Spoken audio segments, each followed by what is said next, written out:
medida é possível concretizar, com a audiência de conciliação e mediação, as diretrizes do processo cooperativo do Estado Constitucional?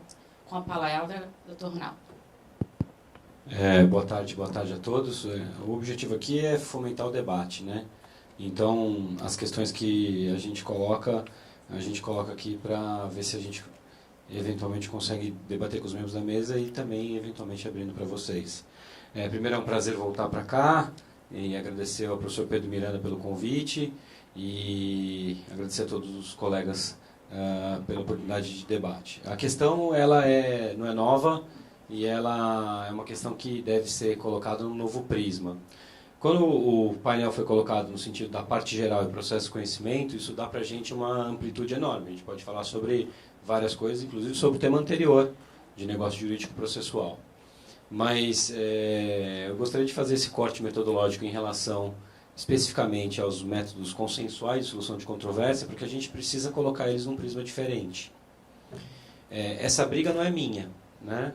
Essa briga de muito tempo, e a gente tem aqui no Brasil uma das maiores incentivadoras disso, que foi e sempre será a professora Ada Pellegrini Grinover. O tema dos métodos consensuais de solução de controvérsia era um tema de predileção da professora Ada.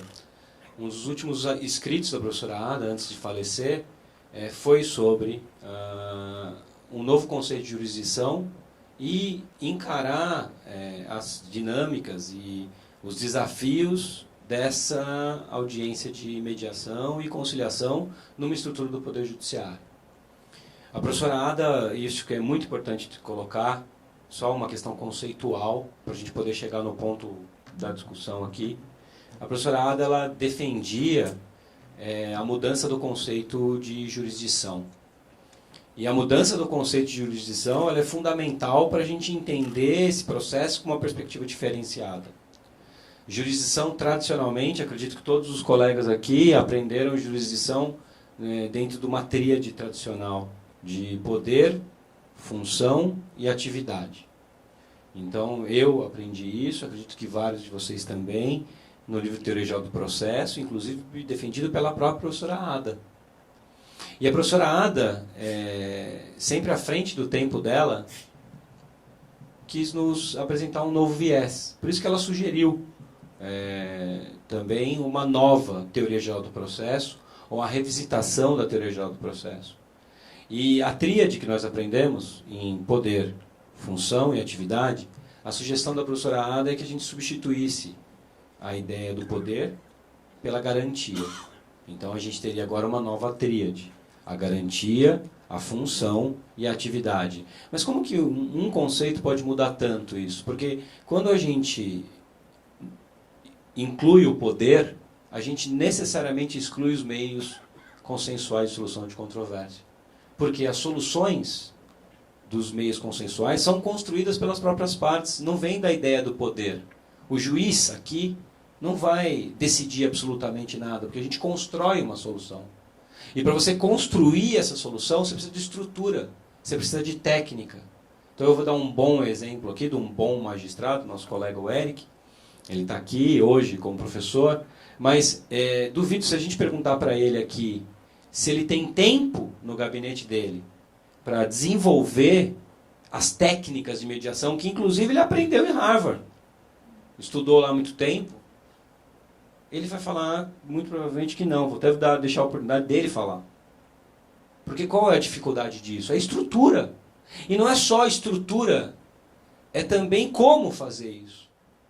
Então, quando a gente faz essa pergunta aqui, e a pergunta que foi colocada de maneira teórica, né, de em que medida é possível concretizar com audiência de conciliação e mediação as diretrizes do processo cooperativo no Estado constitucional, na realidade, o que eu estou querendo perguntar para vocês é o seguinte: como compatibilizar a obrigatoriedade da audiência de conciliação, mesmo em tribunais sem estrutura física e de pessoal para seguir essa regra?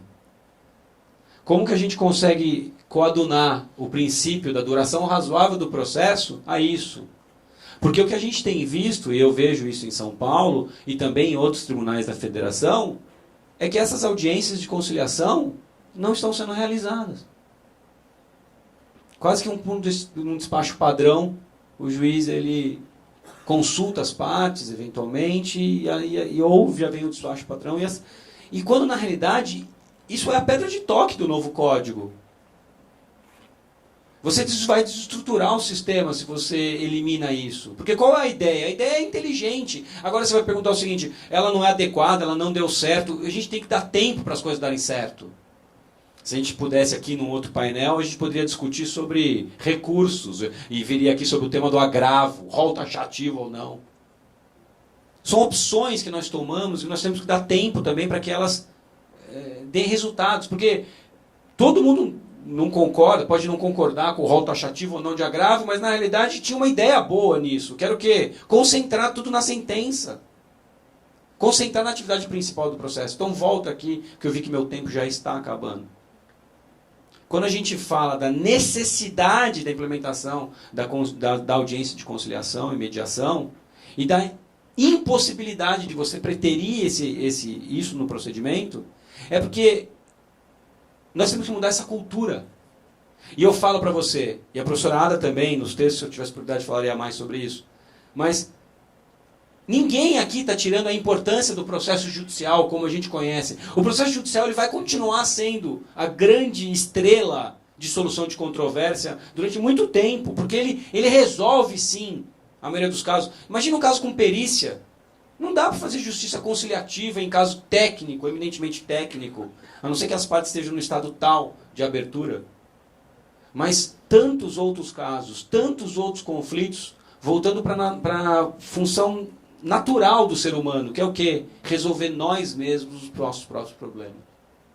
Parece que a gente perdeu essa questão de cultura básica, de que nós mesmos temos que buscar solucionar os nossos próprios problemas.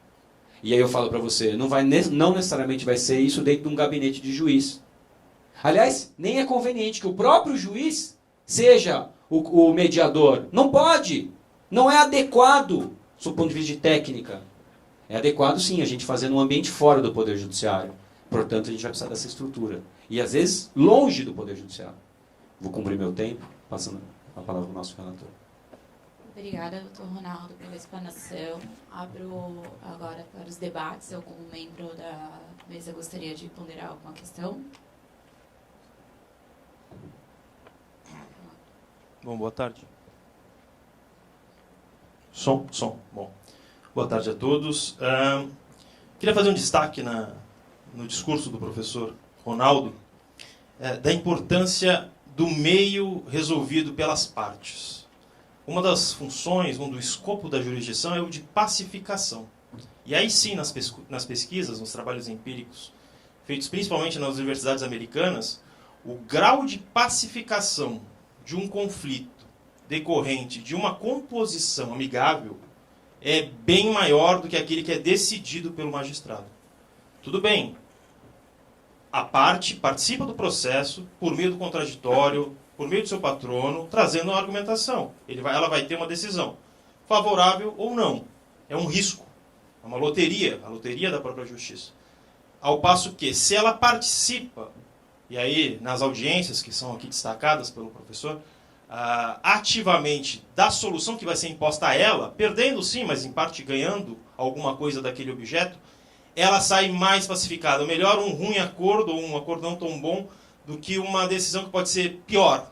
O risco da decisão pior cria uma angústia. No painel passado foi falado bastante da angústia, né? Então talvez esse formato, essa exponenciação, essa potencialização dos meios talvez atinja mais ainda a função primordial da jurisdição, que seria o da pacificação. Obrigado.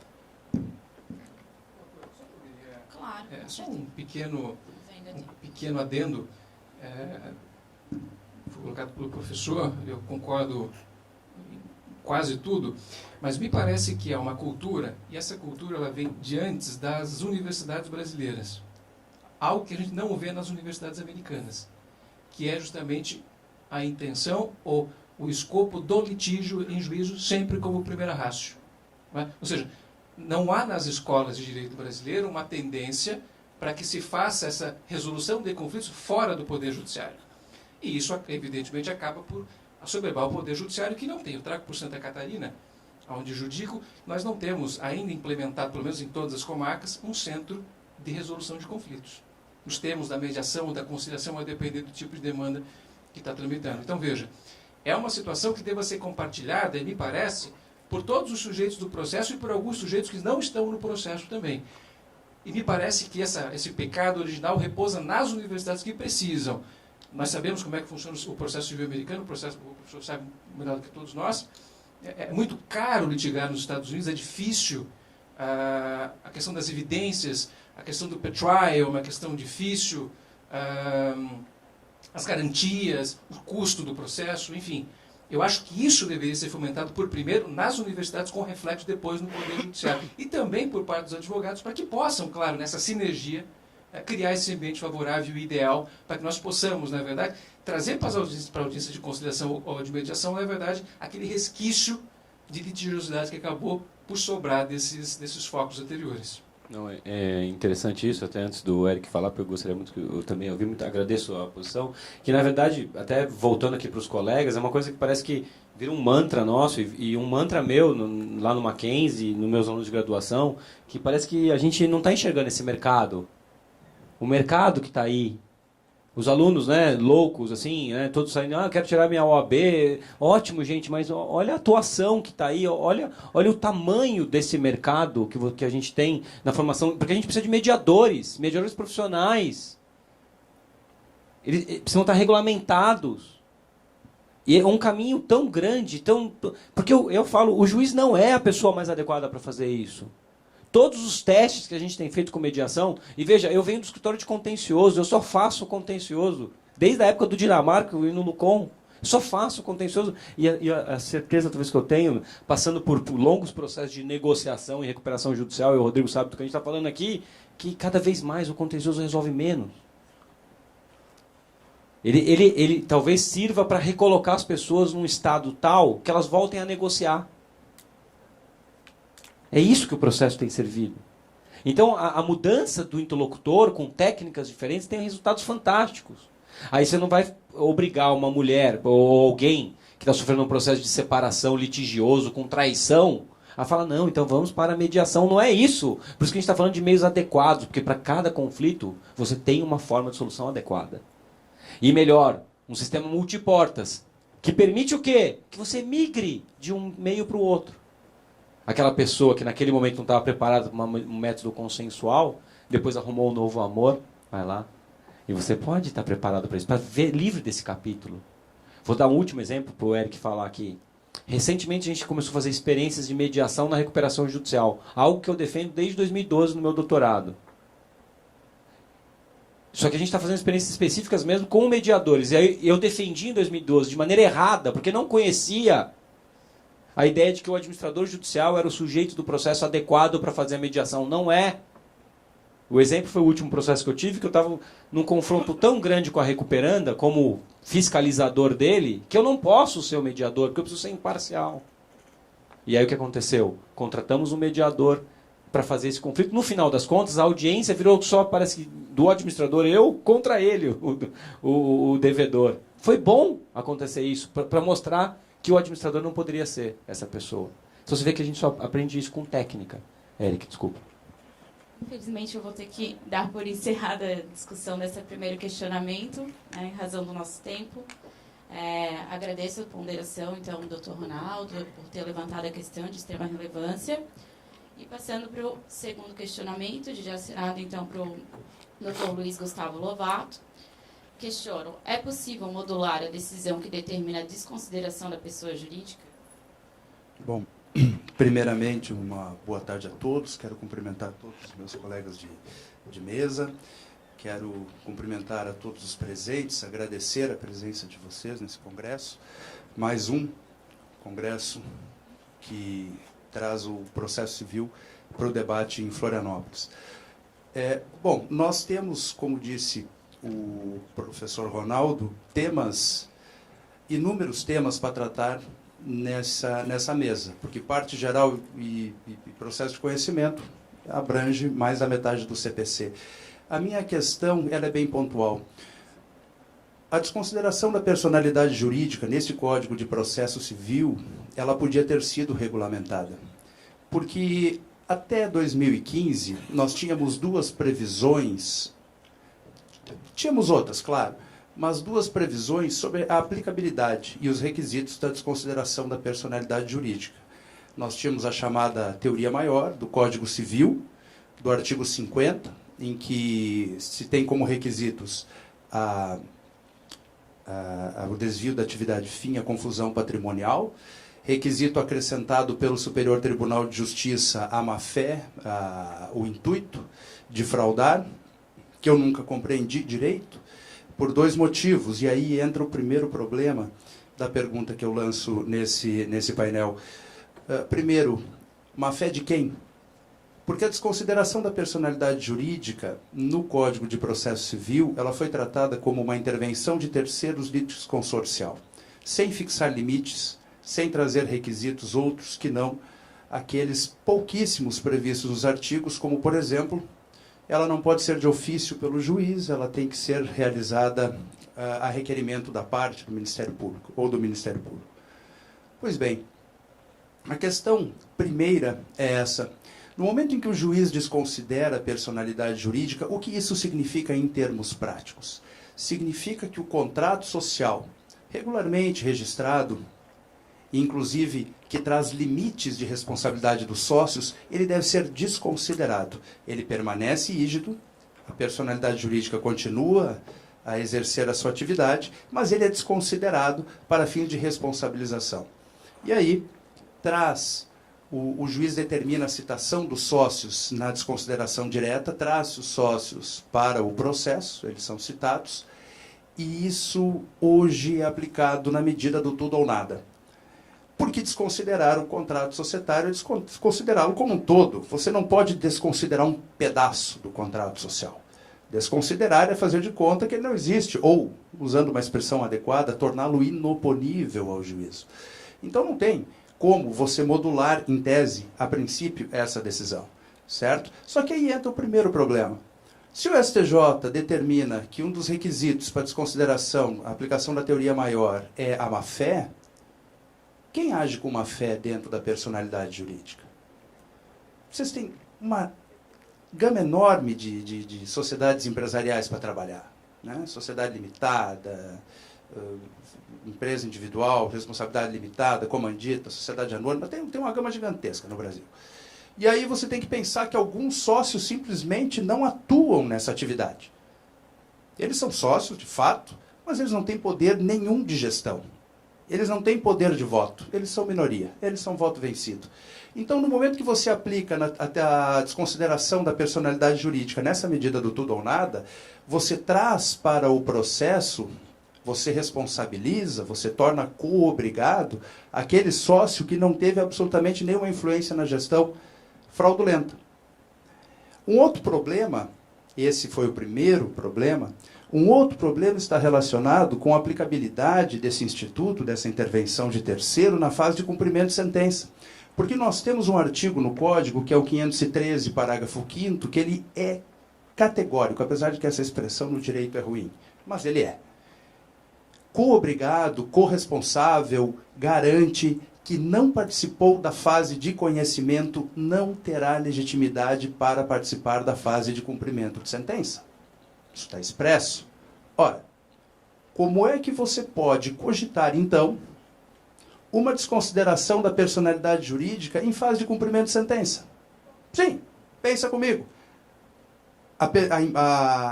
Eu estou diante de uma professora de direito empresarial renomada aqui. Eu vou pedir desculpa pela expressão que eu vou utilizar, professora Juliane. A empresa, eu sei que isso dói um pouco no ouvido, a empresa, vamos falar assim, tá? Ela participa de toda a fase de conhecimento, representada muitas vezes por seu sócio-gerente, pelo seu preposto, quem assina a procuração, quem trabalha nas reuniões com o advogado, para a melhor estratégia do processo, etc. Aí, de repente, sai uma sentença condenando essa empresa a pagar uma determinada quantia, enfim, E na fase de cumprimento de sentença se descobre que houve, eu não vou usar confusão patrimonial porque a gente pode pegar o sócio específico, mas um desvio de atividade fim. Surge isso, lá na fase de cumprimento de sentença, uma fase executiva já quase frustrada, e o juiz resolve aplicar a desconsideração da personalidade jurídica. Com base nesse 513, parágrafo 5º, é ilegal trazer o sócio para o polo passivo da execução. É ilegal porque fere esse artigo, né? É ilegal, não pode.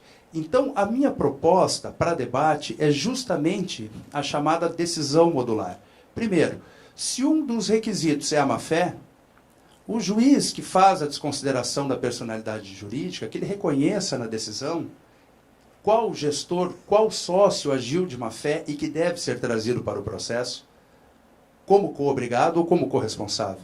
E a segunda é que, se nós temos confusão patrimonial comprovada nos autos, capaz de gerar uma decisão desse tipo, um incidente, uma decisão desse tipo, certo? Que se defina na decisão exatamente qual sócio que teve o seu patrimônio misturado, né, nessa confusão patrimonial com o patrimônio da empresa. Então, eu trago justamente para debate a necessidade, mais do que nunca, de se fazer tanto uma modulação subjetiva, definir quais sócios são responsáveis, e uma modulação objetiva, afinal, qual patrimônio realmente que gerou essa confusão e que acaba trazendo a necessidade da desconsideração.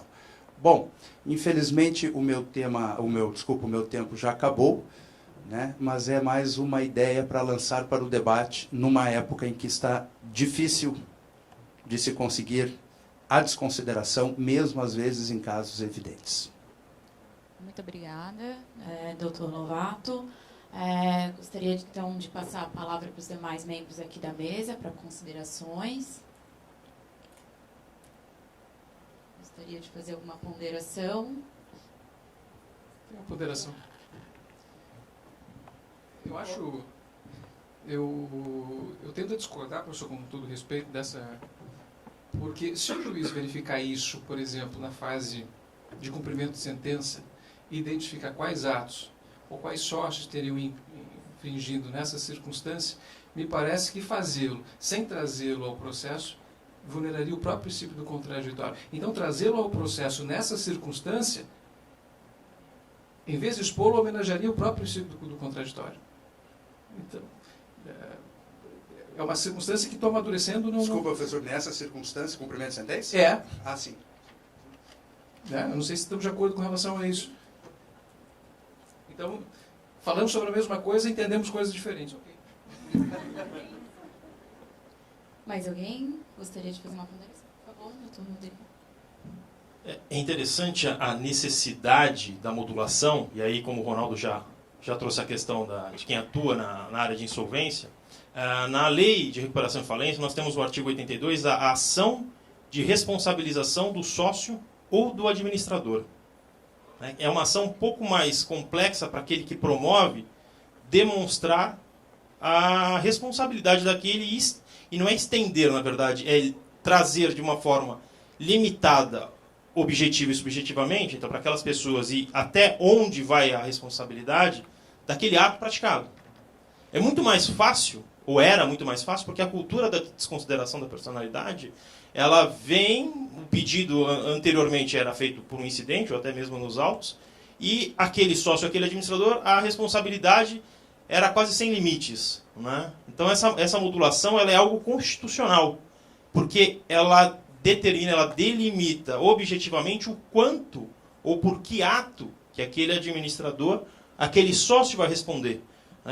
Hoje em dia, na área de insolvência, quando se pede a desconsideração, o juiz, na maioria das vezes especializados, pedem que os administradores judiciais expliquem o porquê da desconsideração e não da ação de responsabilidade do 82. E já determinando, porque o ônus é daquele que promove, os porquês daquela extensão subjetiva da responsabilidade. Então, a modulação é uma questão constitucional, né, dessa invasão não só da privacidade, mas do patrimônio daquele que operava como sócio e como administrador. Parabenizo, então, o professor Lovato pela exploração, as considerações dos membros da mesa. Sobrou um tempinho ainda. Temos ainda... então, passa a palavra. E agora eu vou usar o tempo para responder a outra pergunta que ficou lá atrás. A gente tem um tempinho extra, dá para falar. Então, Ronaldo, eu acho o seguinte, eu acho que não vai rolar a questão da autocomposição. Hoje não vai de jeito nenhum. Por quê? Porque os incentivos são contrários à autocomposição. Se você for olhar bem para todo o sistema, você vai verificar o seguinte, o processo é barato demais e o custo de transação da composição, pelo menos da composição na audiência, é caro. Por que é caro? Porque você já pagou advogado, porque o CPC diz que no caso de transação tem que ter honorários, os honorários não se compensam. Não estou nem dizendo que eu sou contra, só estou olhando para os incentivos para mostrar o seguinte, isso não vai acontecer. Eu nunca fiz nenhuma autocomposição na vara, porque o poder público tem uma série de limitações e eles também dificultam muito. Mas eu acho que talvez a solução exista, não passa diretamente pelo Código de Processo Civil, mas passa por tecnologia. Passa principalmente por sistemas que promovem a autocomposição antes do processo e de maneira digital. Para dar um exemplo muito rápido, existe um tribunal digital no Canadá, que é o Tribunal de British Columbia, que todo o sistema é feito para gerar a autocomposição e é todo feito pelo computador. Você ajuiza a demanda pelo computador, você faz uma oferta, a outra parte não fica sabendo, a outra parte faz uma oferta, você não fica sabendo, o sistema calcula a vontade de cooperar do autor e do réu e oferece uma proposta. E o índice de consideração passa de 90%. Então acho que é para aí que a gente vai caminhar. Aí vai dar certo. Só para colocar a pertinente consideração do Eric, vai rolar sim, vai rolar. Porque a gente tem que pensar numa mudança de mentalidade, de estrutura. Eu entendo por esses dados, a gente tem, e a gente está falando de coisas parecidas em situações diferentes. Eu vou colocar o exemplo. Os aplicativos, né? A gente tem trabalhado muito com eles e eles funcionam mesmo, porque você pode usar eles das mais diversas maneiras, né? A própria resolução do CNJ, o artigo 10 da resolução 125 do CNJ, que é um dos regulamentos fundamentais, e isso é uma coisa importante para a gente falar aqui, se a gente tivesse tempo. Como que às vezes essas normas elas se contradizem. E às vezes em tempo assim muito curto um espaço muito curto de tempo. A gente tem a resolução 125 do CNJ, aí você logo depois teve o CPC e a lei de mediação, e elas não falam a mesma coisa em vários pontos. Fala, olha uma coisa que é um desincentivo aí, se eu quisesse ir num outro lugar, talvez uma associação de magistrados da Justiça Federal, eu ia falar, não vai rolar. Por que não vai rolar? Não vai rolar porque, por exemplo, tem impedimento para advogado. De acordo com a lei de mediação, mediação não. O novo código teria impedimento de 1 ano para o advogado atuar na... Pô, aí é um desincentivo. Só que aí vem a lei de mediação e ela não fala, ficou silente nisso. Então a gente usa aquela interpretação mais benéfica, no sentido de que se a lei posterior e específica não falou nada, então a gente não tem o impedimento.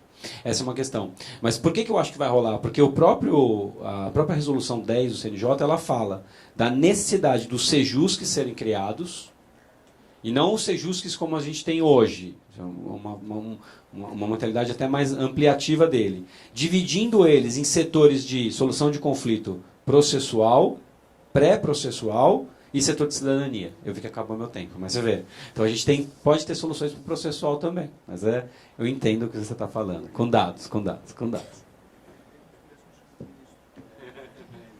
Ok, agradeço as ponderações, né? Fizemos agora um negócio jurídico processual de redistribuição do tempo dos questionamentos, mas vamos em frente. Agora, então, eu direciono o próximo questionamento ao Dr. Rodrigo. É correto afirmar que a prova de fato negativo será sempre impossível, impedindo a atribuição de ônus diversa da forma prevista em lei?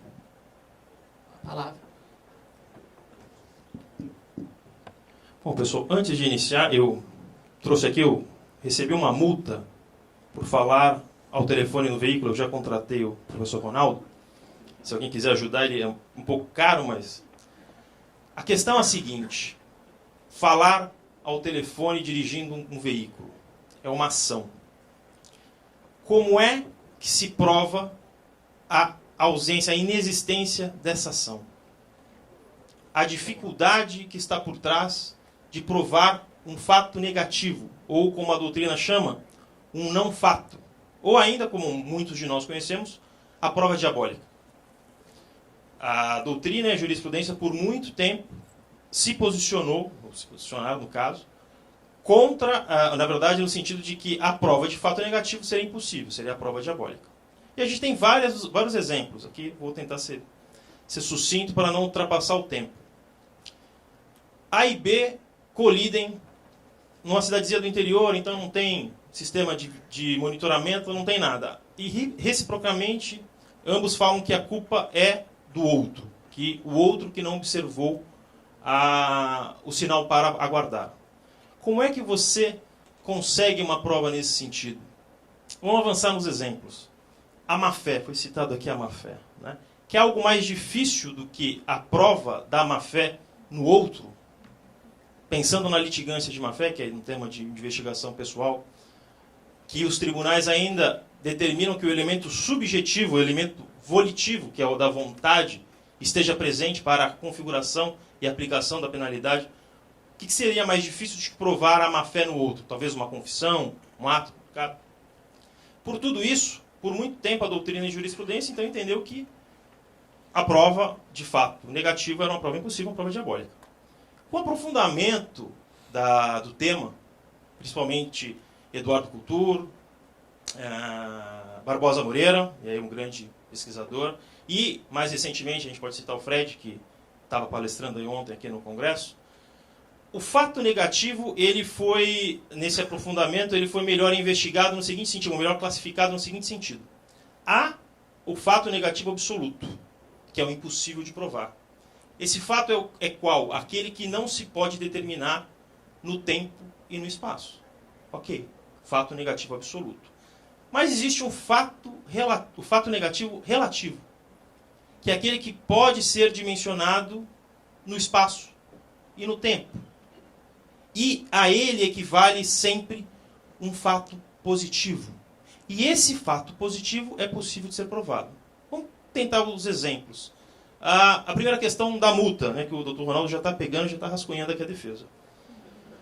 O Dr. Ronaldo vai alegar que esse veículo foi vendido 1 ano antes e foi feita a comunicação devida no órgão responsável. Veja, por mais que impossível possa ser a prova de fato negativo, de eu não conseguir demonstrar que que eu não estava falando ali no telefone, ele faz uma prova diferente. Fala, olha, já existia um novo condutor. Não era mais o Rodrigo que estava guiando aquele veículo. Foi vendido 1 ano atrás, prova de fato positivo, ou fato negativo relativo, ok. O veículo poderia estar numa concessionária, poderia provar que ele entrou e não saiu. Existem diversas formas de você criar, quando houver um fato negativo relativo, a prova de um fato positivo equivalente. Perfeito. Dentro dessa lógica, o novo CPC traz algumas inovações que já eram aplicadas anteriormente, muito por indicação da doutrina e da própria jurisprudência, mas que agora virou uma regra. Virou uma regra legal, que a gente consegue observar no artigo 373 do CPC, que é a da distribuição dinâmica do ônus da prova. E ali os parágrafos, a gente verifica ali as regras, né, as regras formais. Decisão motivada, tempo hábil para aquele ao qual for incumbido o ônus possa se defender, e a inexistência da prova diabólica. A inexistência da prova do fato negativo absoluto. Ou melhor, a existência de fatos positivos que podem ser praticados. E até o dispositivo do parágrafo 1º diz: a prova do fato contrário. É um belo exemplo de um fato negativo relativo equiparar um fato positivo e fazer a prova. E aqui, chegando ao final, então, respondendo à pergunta na minha interpretação, se é correto afirmar que a prova de fato negativo será sempre impossível? Não. Será impossível quando for fato negativo absoluto. Se for um fato negativo relativo, se houver, melhor dizendo, um fato positivo passível de prova, é muito fácil superar este óbice. E como eu já respondi a pergunta, e aí nesse minuto que me falta, eu termino fazendo uma provocação. A gente tem a conhecida súmula 375 do STJ e toda a interpretação que é feita hoje na fraude à execução, onde há a questão da presunção da boa-fé ou da má-fé. E nós temos julgados aqui, eu procurei, eu não achei aqui em Santa Catarina, mas eu achei em alguns outros estados, não procurei da forma devida, não investiguei tão profundo aqui no estado, mas existem vários estados que existe a distribuição dinâmica do ônus da prova nos casos de fraude à execução de bem imóvel, não aplicando, desconstituindo a ratio que estaria por trás da 375 a partir do novo CPC. E vejam como é muito mais fácil, muito mais plausível, ao invés da prova de um fato negativo, que é a má-fé, transferir para aquele terceiro adquirente a prova de um fato positivo, que é a boa-fé. Como é que se prova a boa-fé de um terceiro adquirente na compra de um bem imóvel? Basicamente, as certidões negativas.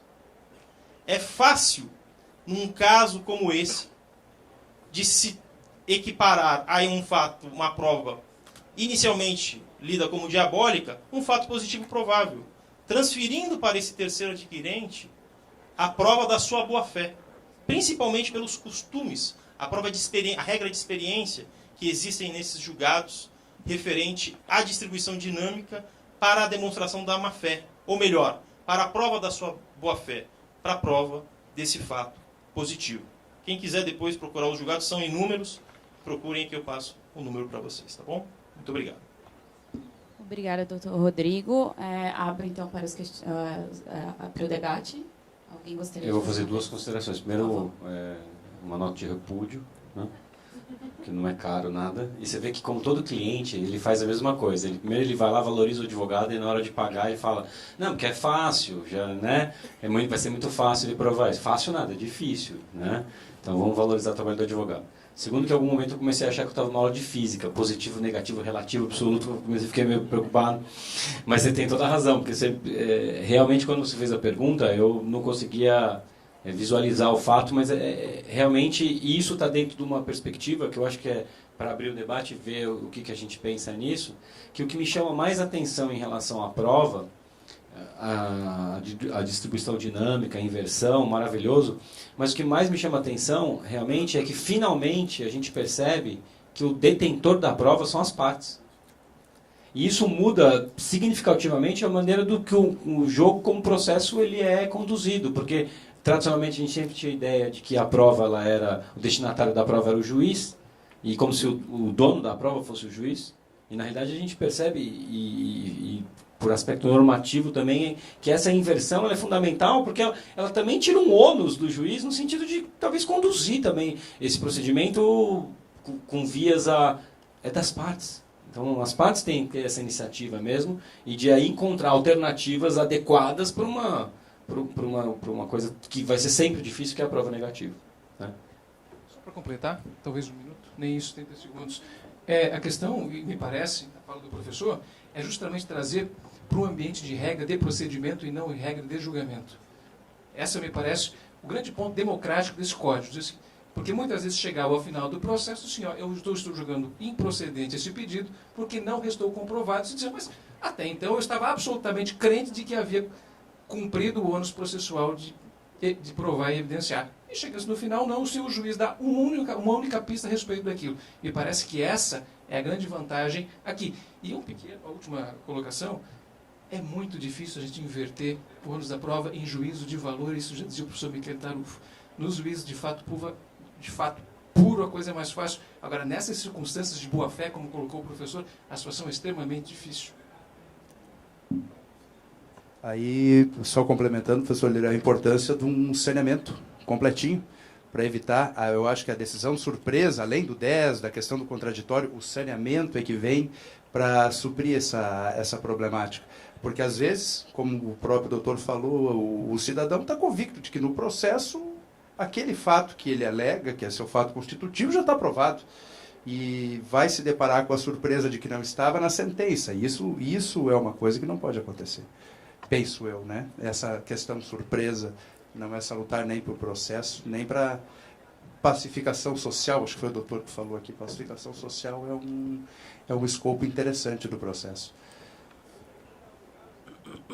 Mais alguma consideração? Ainda temos um tempinho, 4 minutos. Não? Então, parabenizo e agradeço mais uma vez, doutor Rodrigo. Passaremos, então, para o 4º questionamento, então, direcionado ao doutor Eric. A inteligência artificial pode substituir o magistrado na prolação das decisões?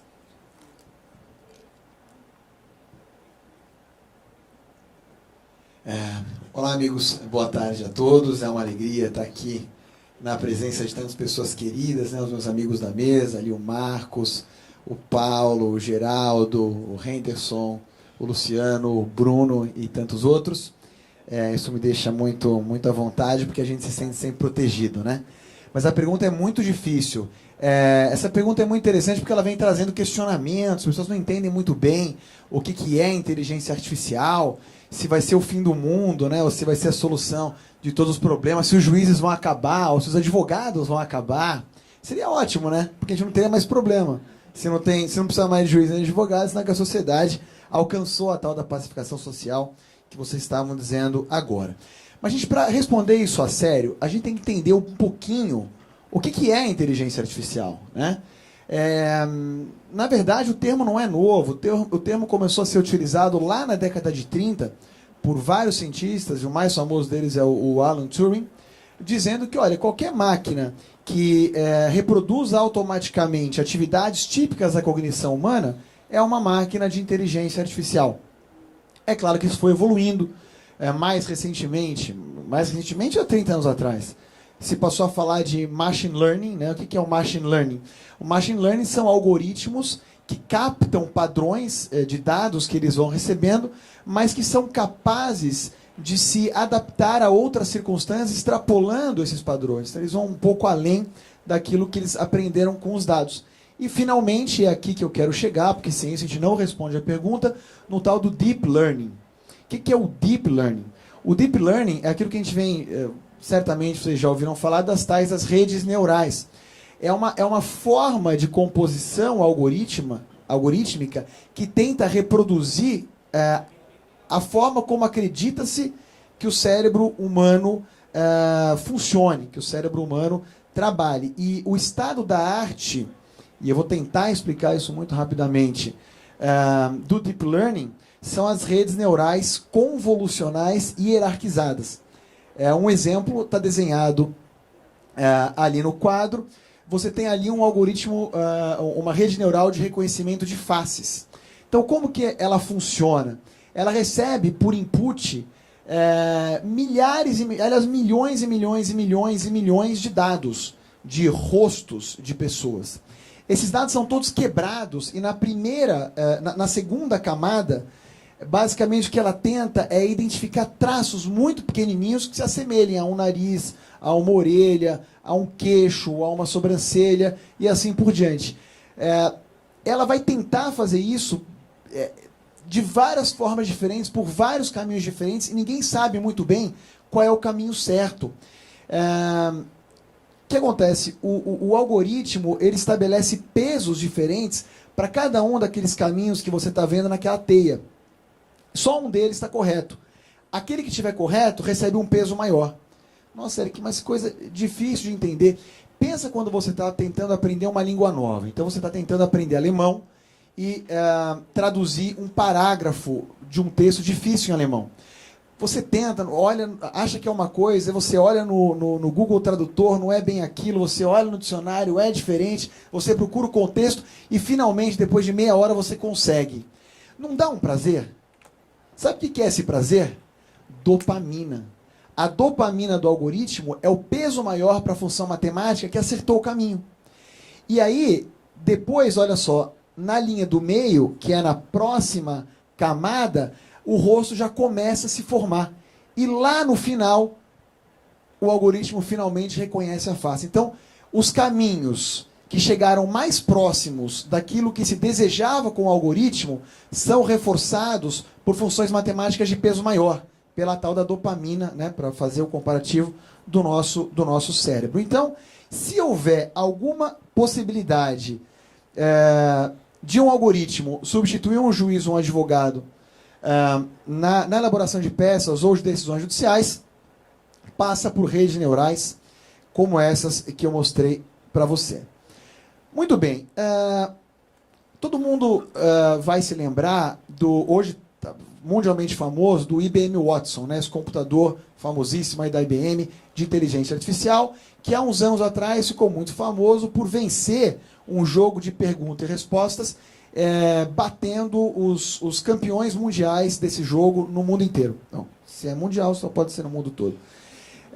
Como é que funciona o Watson? E ele funciona com inteligência artificial. Ele tem um mecanismo, um sistema que a gente chama de question answering.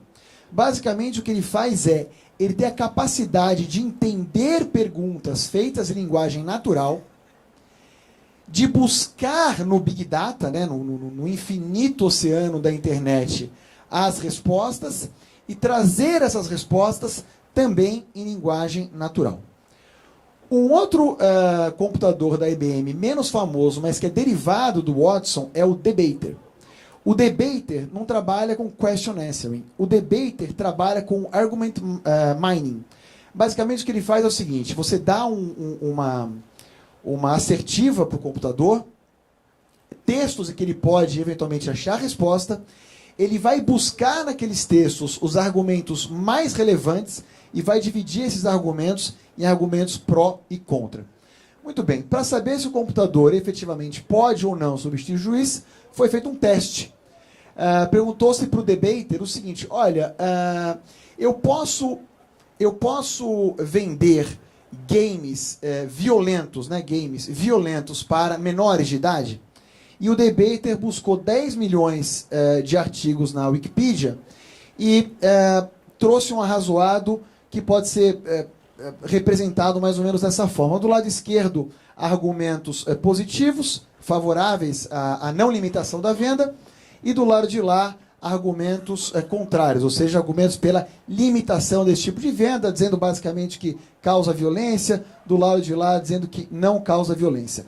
Essa é uma decisão da Suprema Corte da Califórnia sobre um caso idêntico, que é esse Dealers Association versus Schwarzenegger. Veja a diferença no desenho, né? Aquelas caixinhas escuras ali mostram as diferenças entre uma decisão da Suprema Corte e o Debater.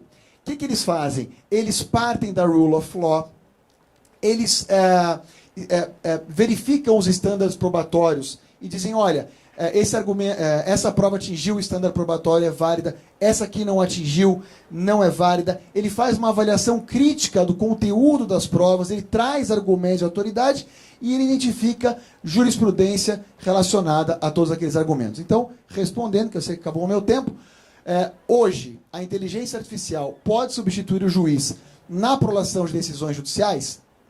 Decisões padronizadas, eu não tenho dúvida. Agora, ela não é ainda capaz hoje de fazer legal reasoning. Eu tive a oportunidade, eu e o Paulo, a gente estava junto num congresso internacional com os maiores especialistas desse assunto no mundo. Eu tive a oportunidade de perguntar para 2 deles e a resposta foi categórica: não. E aí eu perguntei: será possível no futuro? E a resposta foi: possivelmente sim. Obrigado. Obrigada, doutor Eric. Abro então para os debates. Alguém gostaria de fazer alguma ponderação? Depois do Eric fica difícil fazer alguma coisa, até porque ele leva o debate e também ele traz, de maneira injusta com os outros palestrantes, ele traz outros slides. Ainda não tem um nome com logotipo, mas tudo bem. Na realidade, é doping. Só para... o Eric ele tem estudado muito isso e a gente aprende sempre muito. O que a gente tem visto também, então, para fazer uma comparação com outras, com uma situação análoga, né, que é a questão da advocacia. E a gente tem sempre esse debate, né? Ninguém fala que faz advocacia de massa mais, advocacia de volume, você pode dar o nome que você quiser. Mas ela está intimamente ligada com tecnologia. E o que a gente pode garantir, Eric, e aí eu garantindo mesmo, porque eu tenho analisado bem isso, até em alguns processos lá, é que hoje um computador faz um contrato melhor que um advogado. Ele faz. E a gente tem, sim, provas e testes, né, de pegando os advogados mais capazes e a quantidade... Porque o computador, ele aprende com o erro. E o ser humano, às vezes, ele repete o erro. Tem essa situação. Agora, eu acho que uma coisa que ainda é similar, e aí falou assim, por enquanto não, né? É a mesma situação, porque a gente ainda não consegue definir. Por enquanto não. Por enquanto não é possível substituir o magistrado, obviamente, em questões sensíveis, em algumas outras coisas. Agora, decisões padronizadas, em casos repetitivos, mas sem dúvida nenhuma. Do mesmo jeito que o advogado tem que pensar isso na sua própria atuação profissional. Por isso que a gente... Vou voltar para o meu tema. Por isso que a gente fala de mediação, para tentar fazer alguma coisa diferente. Porque a grande realidade é o seguinte, o advogado sai formado da faculdade e às vezes vai fazer um trabalho padronizado, que pode ser substituído facilmente por um aplicativo. E é o que tem acontecido nos grandes escritórios. E já teve operações de volume que você demandava gente, então você quantificava tantos processos por advogado. Hoje em dia essa conta ela é completamente diferente, porque a tecnologia ajuda isso, né? Só para colocar aqui, fazendo a mesma comparação com a advocacia. Uma coisa legal, para ficar bem claro para todo mundo, é o seguinte.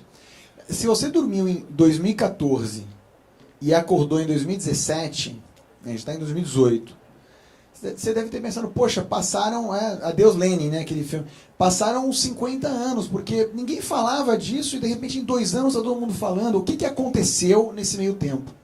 O que aconteceu nesse meio tempo foi a disponibilização de um oceano de dados que nós não tínhamos em mão antigamente. Esses algoritmos são maravilhosos, mas eles não aprendem sozinhos. Eles precisam serem alimentados com dados. Então, para vocês terem uma ideia, em 2010, o CEO do Google na época disse o seguinte, que em 2 anos, em 2 dias, nós produzimos e armazenamos mais dados do que toda a humanidade produziu e armazenou, desde quando ela surgiu até 2003. Mas isso foi em 2010. Possivelmente a gente está fazendo isso a cada 2 horas hoje.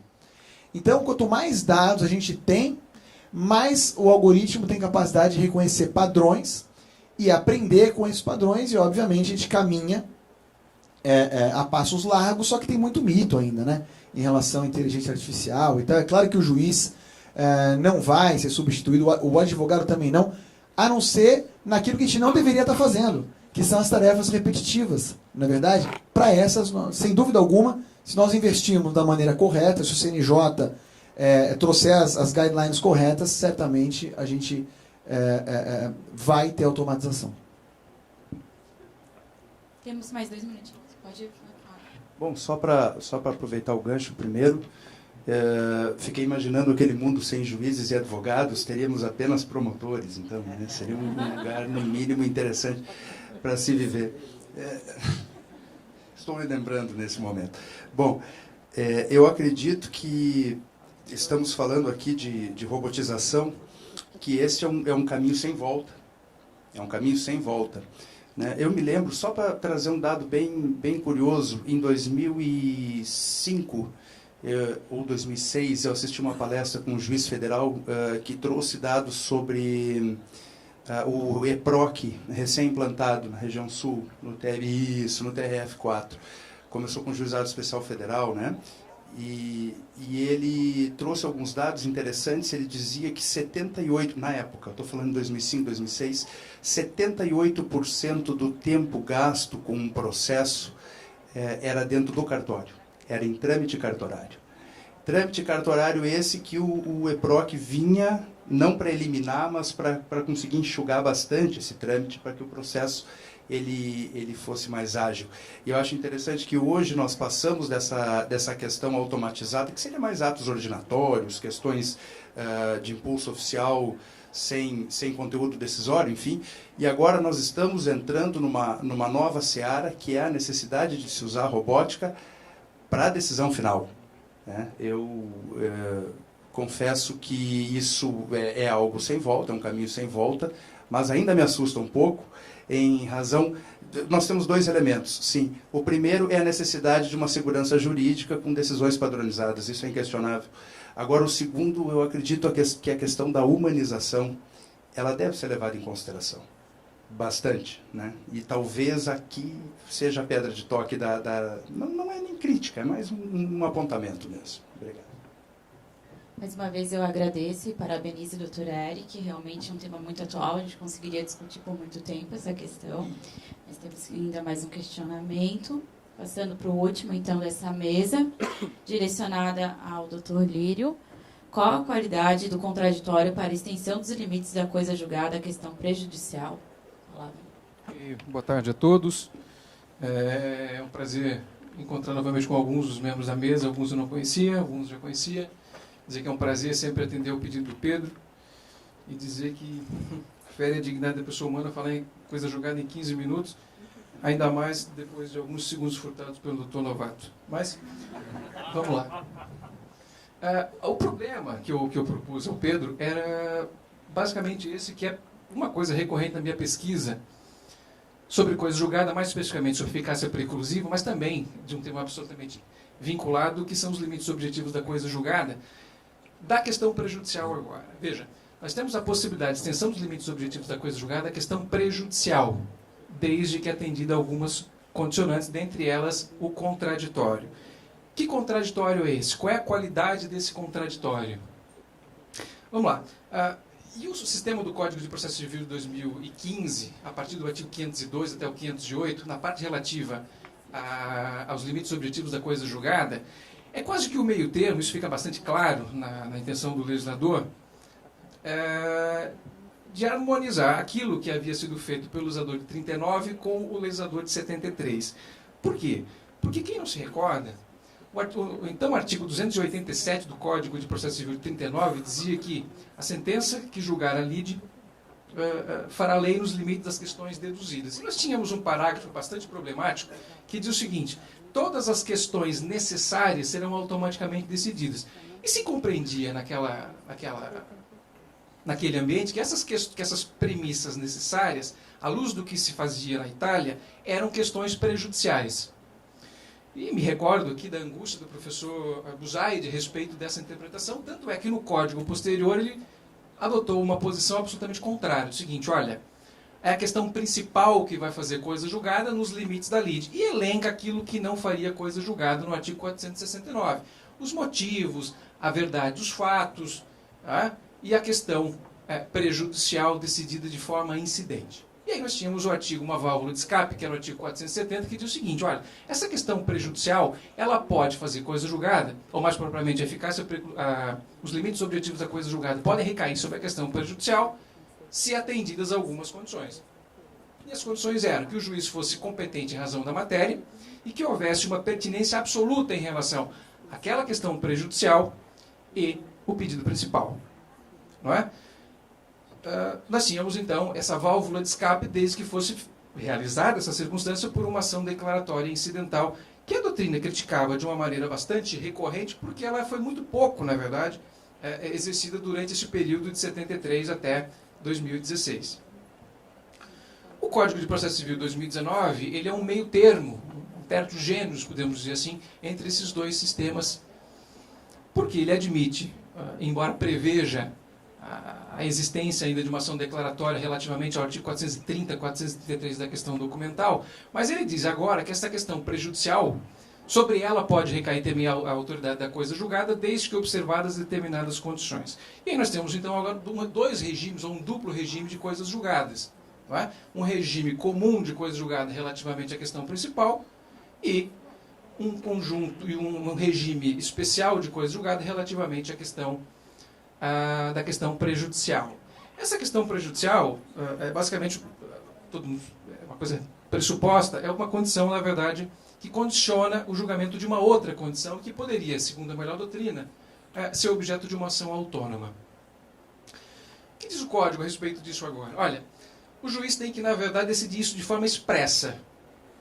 É o primeiro requisito. Ou seja, o parágrafo 1º do artigo 503 diz o seguinte, olha, essa questão ela pode ser julgada de forma a recair sobre ela a eficácia da coisa julgada, desde que o juiz decida de forma expressa. E a primeira indagação que se coloca é necessário que isso se faça algum pedido por meio das partes? As partes precisam fazer algum pedido a respeito disso? E a maioria da doutrina tem entendido que não é necessário isso, esse pedido expresso. Isso precisa estar disposto no dispositivo, considerando-se a estrutura da sentença, artigo 489, e nós temos fundamentação, nós temos o dispositivo, onde a fundamentação, na verdade, o juiz resolve as questões, ele enfrenta as questões, no dispositivo ele resolve essas questões. A doutrina é dúbia em relação a isso. Não é? O professor Ovídio, o professor Araquém de Assis entende que sim. Não é? A coisa julgada só seria possível se estabelecer sobre essa questão se essa questão fosse julgada e disposta no dispositivo. Alguns entendem que não. O professor Fred, por exemplo, entende que não. O professor Talamini também entende que não. Há restrições, outras mais restrições a isso. Né? Veja, se coloca, na verdade, que essa questão prejudicial, sobre ela só se recai a autoridade da coisa julgada se houver uma prejudicialidade real. Artigo 503, parágrafo 1º, inciso 1º.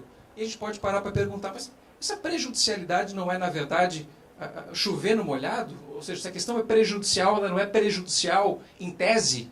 E aí se levantaram duas doutrinas a respeito disso, que tratam sobre a prejudicialidade em concreto e a prejudicialidade em abstrato. E aí o exemplo talvez mais emblemático disso seja da ação de reconhecimento de paternidade acumulado com alimentos ou com petição de herança. Veja só, aquilo que o professor Ovídio colocava como uma acumulação sucessiva eventual. O reconhecimento da paternidade condiciona a petição de herança? De uma certa maneira, sim. Então, desculpa, se eu tiver com o tempo esgotado, me avise. Tá. E além de outras condições, diz respeito de que essa condicionalidade não precisaria ser em abstrato, mas sim em concreto. Veja, reconhecida a paternidade e julgado procedente esse pedido declaratório de paternidade, mas não concedida a petição de herança porque não havia bens, veja que não há uma correlação entre um e outro e não haveria, nessa possibilidade, de formação da coisa julgada sobre essa questão. A questão do inciso 2º ela é um pouco mais nevrálgica. Vejam só, não se admite a formação da coisa julgada sobre essa questão prejudicial se não houver contraditório prévio e efetivo. O que se compreende como contraditório prévio e efetivo? E essa é a grande pergunta e a resposta à indagação. Veja, a doutrina diz respeito ao contraditório prévio é aquele, os termos do artigo 7º do próprio Código de Processo Civil, que diz respeito em que a possibilidade de alegação e de prova seja feita antes da decisão sobre o qual recairá a autoridade da coisa julgada, e não simplesmente posterior no eventual recurso. No que toca ao contraditório efetivo, restaria saber o seguinte: é necessário que as partes efetivamente debatam sobre aquela questão? Sim ou não? Se não houver debate sobre aquela questão, porque a parte, por exemplo, deixou, não quis por estratégia, ou de alguma forma por desídia, não tratou sobre aquela questão, ela efetivamente vai fazer coisa julgada? E a resposta que eu trago é não. Porque esse contraditório, embora seja um contraditório que vise a uma participação com influência, esse contraditório não implica, não pode impor, porque democrático é que se imponha, na verdade, que a parte faça ou não faça alguma coisa. E a formação de coisa julgada não poderia ficar condicionada à condição ou a uma atitude exclusiva de uma das partes. Muito obrigada, doutor Lírio. Eu vou ter que encurtar um pouquinho o tempo desse debate, que a gente tem que encerrar o painel até às 4h30. Alguém gostaria de fazer uma ponderação, bem rapidamente, sobre a questão? Não? Bom, então, gostaria então de cumprimentar mais uma vez todos os presentes, os membros que compuseram essa mesa, doutor Rodrigo, Ronaldo, Lovato, Eric, Lírio, muito obrigada. Parabenizo vocês pelo elevado nível do debate desse painel e dou por encerrado, então, esta mesa. Muito obrigada.